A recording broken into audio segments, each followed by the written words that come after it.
ETF market में miss pricing को खत्म करने के लिए सेबी ने कमर कस ली है दोस्तों। अब तक 20% के फिक्स्ड बैंक पर चलने वाले गोल्ड और सिल्वर ईटीएफ अब डायनेमिक प्राइस बैंड के दौर में प्रवेश करेंगे। रात भर विदेशी बाजार में क्या हुआ, इसका असर सुबह सुबह बाजार खुलते ही ना दिखे, इसके लिए प्री ओपन सेशन का भी प्रस्ताव है। तो आइए समझते हैं कि आपके पोर्टफोलियो पर इन नए नियमों का क्या असर नजर आ सकता है। नमस्कार, मैं हूं आपके साथ संध्या बिष्ट और आप देख रहे हैं द इकोनॉमिक टाइम्स हिंदी। दोस्तों, मार्केट रेगुलेटर सेबी अब ईटीएफ बाजार में बढ़ती अस्थिरता को काबू में करने की तैयारी कर रहा है। जारी एक कंसल्टेशन पेपर में रेगुलेटर ने यह कहा कि वो एक्सचेंज ट्रेडर फंड यानी कि ईटीएफ के बेस प्राइस और प्राइस बैंड की समीक्षा करेगा। इस प्रस्ताव पर जनता से सुझाव भी मांगे गए हैं। माना जा रहा है कि इससे ईटीएफ सेगमेंट में बड़े बदलाव हो सकते हैं। अभी रोलिंग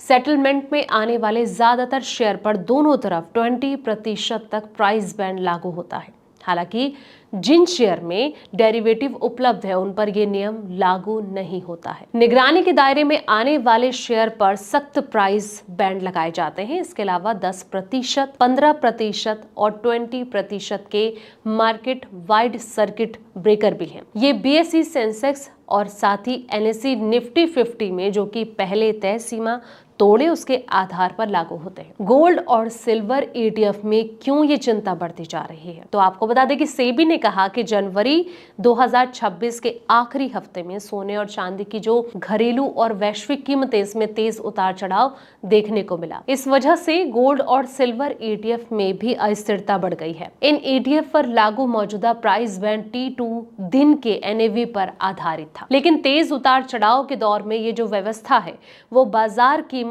को अंडरलाइंग एसेट के साथ तालमेल में रखने के लिए पर्याप्त साबित नहीं हुई है। इस स्थिति से निपटने के लिए एक्सचेंजों ने अंतरिम कदम उठाया है दोस्तों। गोल्ड और सिल्वर ईटीएफ के लिए T1 दिन के क्लोजिंग एनएवी या फिर क्लोजिंग प्राइस जो है इसको बेस प्राइस बनाया गया है। ये बदलाव संभव हो सका क्योंकि T1 और T दिन के बीच अवकाश था। इक्विटी और डेट ईटीएफ के लिए नया प्रस्ताव। तो आपको बता दें कि सेबी के प्रस्ताव ये दिया गया है कि इक्विटी और डेट ईटीएफ के लिए जो शुरुआती प्राइस बैंड है वो प्लस या फिर -10% रखा जाए। जरूरत पड़ने पर इसे बढ़ाकर प्लस या फिर -20% तक किया जा सके। इसमें 15 मिनट का जो कूलिंग ऑफ है वो पीरियड होगा और दिन में अधिकतम 2 बार बैंड को फ्लेक्स करने की अनुमति होगी। तो आपको बता दें कि गोल्ड और सिल्वर ईटीएफ के लिए अब अलग व्यवस्था नजर आ सकती है। तो गोल्ड और सिल्वर ईटीएफ के लिए शुरुआती प्राइस बैंड प्लस या फिर -6% रखने का प्रस्ताव है। जरूरत पड़ने पर इसे भी बढ़ाकर प्लस या फिर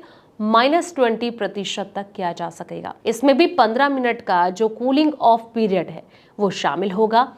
अगर ये प्रस्ताव लागू होता है तो निवेशकों के लिए ईटीएफ में अचानक आने वाली जो तेज कीमतों की उछाल या फिर जो गिरावट है इस पर कुछ हद तक लगाम लग सकती है दोस्तों। नया प्राइस बैंड और 15 मिनट का जो कूलिंग ऑफ पीरियड है बाजार को शांत होने का समय देगा, जिससे कि जो घबराहट है इसमें भी की जाने वाली ट्रेडिंग कम हो सकती है। तो फिलहाल इस वीडियो में इतना ही। ऐसे तमाम वीडियोस के लिए आप देखते रहें द इकोनॉमिक टाइम्स हिंदी।